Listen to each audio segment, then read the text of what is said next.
জাতীয় নাগরিক পার্টির আহ্বায়ক নাহিদ ইসলাম অভিযোগ করে বলেছেন, ভারত একটি বিশেষ রাজনৈতিক দলকে সমর্থন দিয়ে সেই দলকে আবার ক্ষমতায় আনার জন্য আশাবাদ ব্যক্ত করছে।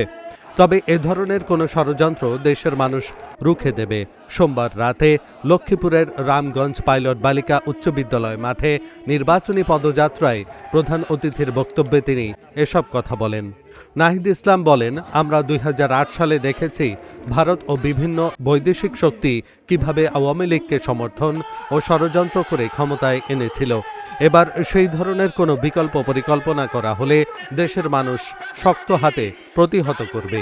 পদযাত্রায় বিশেষ অতিথির বক্তব্যে এনসিপির মুখ্য সংগঠক আসিফ মাহমুদ সজীব ভুইয়া মিডিয়ার ভূমিকার সমালোচনা করে বলেন, বিগত দিনের মতো মিডিয়া যেভাবে আওয়ামী লীগের দালালি করে তাদের রক্ষা করতে পারেনি, এবারও তেমনি একটি দলকে রক্ষা করতে পারবে না।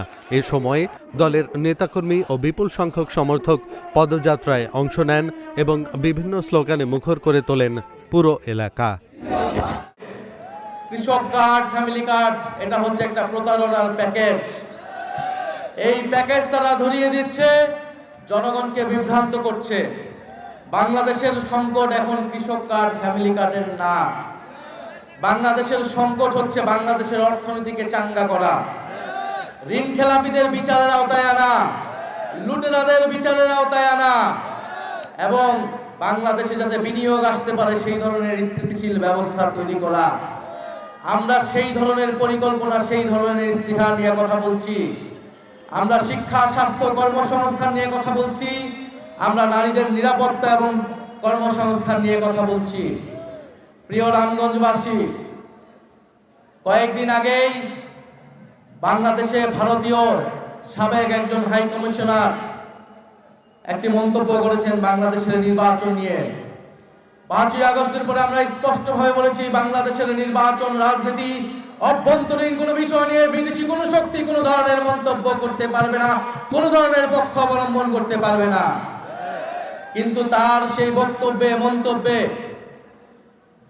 একটা দৃষ্টিভঙ্গি প্রকাশ পেয়েছে। স্পষ্টই তিনি একটা দলকে সমর্থন দিচ্ছেন, সেই দলকে ক্ষমতায় আনার জন্য তার আশা ব্যক্ত করছেন। আমরা এর আগে দেখেছি 2008 সালে কিভাবে ভারত এবং বিভিন্ন বৈদেশিক শক্তি, বিভিন্ন রাজনৈতিক শক্তি আওয়ামী লীগকে পরিকল্পিতভাবে ষড়যন্ত্র করে ক্ষমতায় নিয়ে এসেছিল। যদি আরেকটা 2008 সালে নির্বাচনের পরিকল্পনা করা হয়, সেই পরিকল্পনা বাংলাদেশের ছাত্র জনতা নস্যাৎ করে দেবে।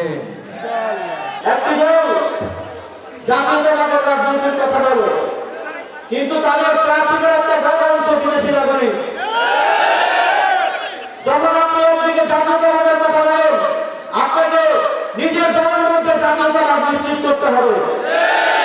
আপনি যখন বিদেশি নাগরিকদেরকে মনোনয়ন পত্র দেন, তার মানে বোঝা যাচ্ছে আপনার দলের ভেতরে জাতীয়তাবাদের অভাব আছে, জাতীয়তাবাদী প্রার্থীর অভাব আছে।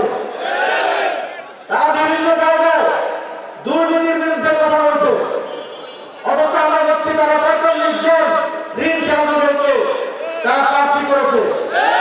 যে ঋণ খেলাপিরা আপনার আমার কষ্টের টাকা, যেই টাকা ব্যাংকে রাখা হয়েছে, সেই টাকা ঋণ খেলাপি করে বিদেশে ভ্রমণ করায়, ইউকেতে বিভিন্ন জায়গায় তাদের বাড়ি জমা করে রেখেছে, তাদের সেফ হাউস করে রেখেছে এবং সেখানে তাদের নাগরিকত্ব রয়েছে।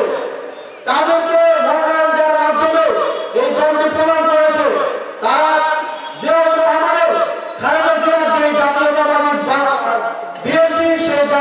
বিএনপি আনবে।